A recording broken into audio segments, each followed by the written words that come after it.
Hello, Steve Townsend here from Townsend Handcrafted Whips, and today in this video we're going to talk a little bit about conditioning your whip and how often you might need to do that, which is going to depend on your climate, where you live, how often you use your whip. But conditioning your whip is something that's going to have to, it's got to be done. You got to get it done. You want to take care of your whip.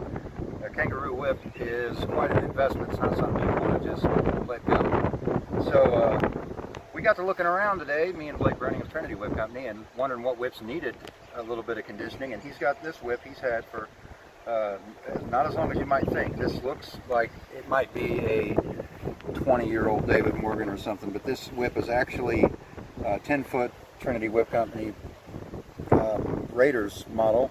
It's modded for some use for stuntmen by Blake, and this whip was in fact used by some stuntmen. This whip was sent by Blake to the Disney Stunt Show Spectacular in Florida so that their stuntmen could check it out, and he just wanted to get some feedback, see what they thought. And my feeling on this whip is it didn't get this way because they didn't like it.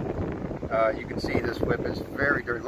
It looks like it's 20 years old. It's just used and abused. I mean, they beat the daylights out of this whip. You can see that several of the strands are broken near the fall hitch.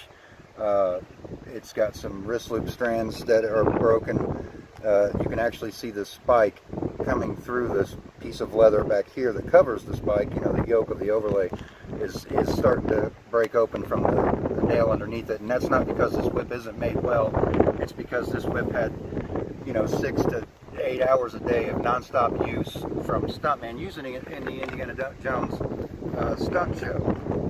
But this whip is dry. It hasn't been conditioned in a long time. It's been sitting on Blake's shelf, and I can feel that it feels like it did have, it's still a little moist right up here in the point, and it gets really dry really quick as you bring the whip up. You can feel this is very dry, and then it starts to get very moist, and I think they conditioned this part of the whip maybe a little bit more, which makes sense. Your fall also, you want to condition your fall almost with every use, but of importance to me, is the last few inches of this fall is going to be the thinnest part of the fall, so it's going to dry out the quickest. It's going to be the weakest part of the fall because it's not as thick as the rest of the fall.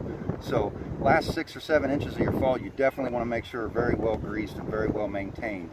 But the whole fall in general, and then again, from time to time, the whole whip is going to need some conditioning, and this whip is pretty dry, but very broken in and very limber. And I just personally love the look of this whip because it does look like a 20-year-old David Morgan. It's the ultimate costume piece, and it is still operable in spite of the fact that this is broken. I don't have a problem cracking this whip because I know how strong Kangaroo is, and I'm not using it on the surface that the stuntman used it on. The surface these guys use this whip on is not grass, it's not soft, it's not rough like concrete, but it's like almost like a really abrasive mat of some sort of asphalt. It's like using the whip on asphalt, but it's abrasive and bad for the whip. It darkened the whip. You can see just all the discoloration in this thing that is caused by just beating it down on that surface. And those guys aren't babying the whip. They're cracking it to get a loud noise so the crowd knows what when that whip cracks. They want to make sure they get a good crack out of it every time, so these guys are always rough on them. And they're wrapping things, they're throwing it, doing all kinds of stuff. But as you can see, even though it is a little dry, this whip is still very limber and easily thrown. It doesn't take much to get this whip to crack. Sometimes.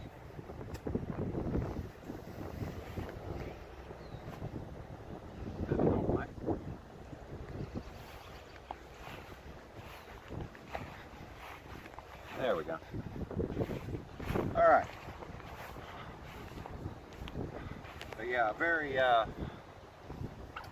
limber, very usable working indie whip. And I don't have a problem even doing a cattleman's crack and putting a little bit of effort into it. I don't think that whip is going to break without some serious abuse, which has clearly been put through. But just your standard cracking is not going to be this abusive to a kangaroo hide bullwhip. This is not typical results. This is literally, like I said, 6 to 8 hours a day of non-stop use from Stuntman. And you might think, oh, this whip is very old. You know, this whip is about 1.5 to 2 years old, which just goes to show what kind of abuse they put these whips through, and what kind of abuse they can handle, what they can take. You know, it's a testimony to how durable a kangaroo whip really is, in spite of the fact that you can clearly see it's broken and damaged. But again, not your typical user. Okay, so to condition this whip, I just need something to hang it on, something that'll hold it in place. It doesn't take very much. You could use a tree branch, something, you know, we've got just a simple post here that we're going to use that's attached to the tree. It doesn't have to be anything super complicated. Just whatever you can find that you can put your wrist loop on, because we're not going to be putting a whole lot of tension on this. We're just going to need something to keep it up off the ground, so we don't get fuzz off the carpet or dirt all over the whip. That's just not necessary. And today I'm using some Australian leather conditioner. Again, this is the Trinity Whip Company brand. It's good stuff. Picard's leather dressing is also great. Phoebe's Aussie Moist is another brand you might check out.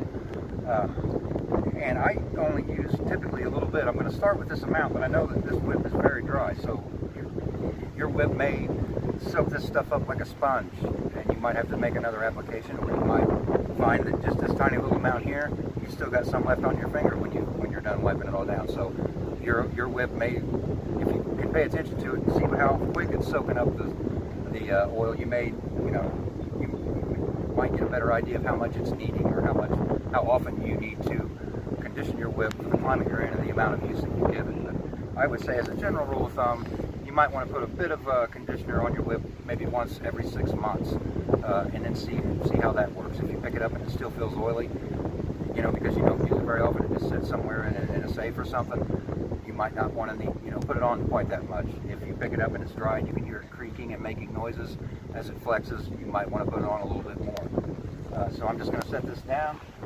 And personally, all I do when I condition a whip is I'm just going to kind of touch it up here just a little bit, wipe some of that down here, and then I'm going to take my hand and just kind of start working that in. I'm going to avoid the knots for now, but I'm going to put this on, and I can already tell this is indeed soaking it up pretty darn good. Work this around the handle. It already is going to need a bit more on the handle, and it is really soaking it up. Other hand's dry, so I'll wipe that off with this hand. And I'm going to start just kind of come off my post there. Just start kind of going down the whip, applying some of this conditioner. It seems to be really nice and absorbent.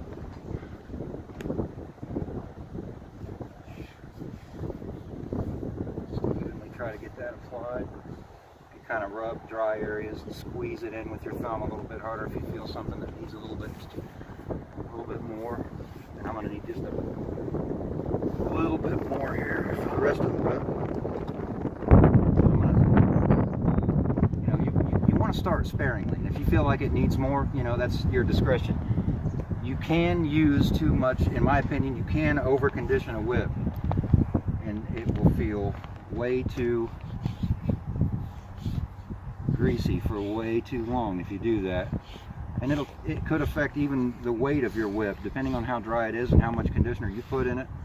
You might start to notice that your whip feels a little bit heavier, but you've soaked it full of this stuff and it may not have been necessary. So I like to start a little sparingly and just kind of work it in, rub it in real good, make sure the whole whip gets a good coating of it, and you can see it almost soaking in right as soon as I put it on in some areas. And down in here in the point of the whip, this is going to get the most amount of abuse. So we don't want to really overdo it. We're just trying to make sure that it's got conditioner in it and it's not going to dry out on us. And now when I get to the fall, I am going to douse this dude. I'm going to soak the fall up really good. The fall is going to soak this up like a sponge in a 5-gallon bucket of water. It's just going to just instantly drink it all up, and that's good. You want the fall to be very limber, very supple, And the more conditioner you put on it, the better chance of that you'll have. I'm even going to take some of this excess that's not soaking into the whip and wipe it on the fall. And now what you might want to do with your hand that doesn't have a whole bunch of visible stuff on it, but it still feels a little greasy, is just kind of come up here, give the knots a little touch so that they're not too dry. You don't want to put so much conditioner on your knots that they have a potential for coming loose or making the whip so greasy and slippery that the heel knot just flies out of your hand, although I guess that is what a wrist loop's for. And then once I do that, I'll just go ahead and do the same thing to the wrist loop. The wrist loop is only there to wrap around your hand and prevent the whip from flying off into the distance if it comes out of your hand. It should never really get any stress or anything. But again, with all the use that this whip's seen from the stunt man at the Disney show, it did in fact get abused and see a little bit too much stress. But now I'm starting to feel that this whip to me feels like it is fairly oily and greasy, and so what I'm going to do, I'll just coil the whip up, maybe set it somewhere for 10 or 15 minutes and come back with a clean dry cloth and just kind of give this thing a real good wipe down.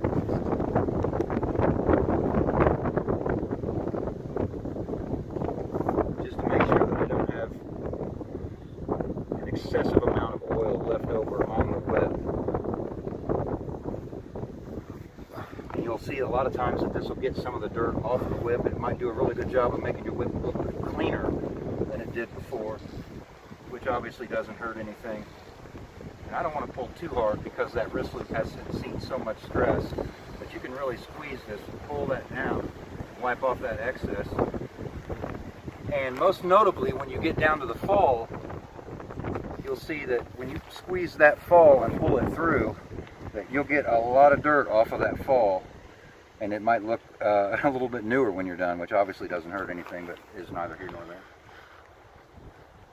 But there you have it. That is general basics of giving a whip a good greasing. And then again, you might want to just keep your eye on it and see how well it soaks that up, and if it feels like it needs more, by all means do so, but you don't want to overdo it, having a negative effect on the weight of the whip. But it's all just about helping this whip last as long as it can, and being as gentle on it as possible. So there you have it. Appreciate you watching the videos. Thanks for tuning in. We'll see you next time.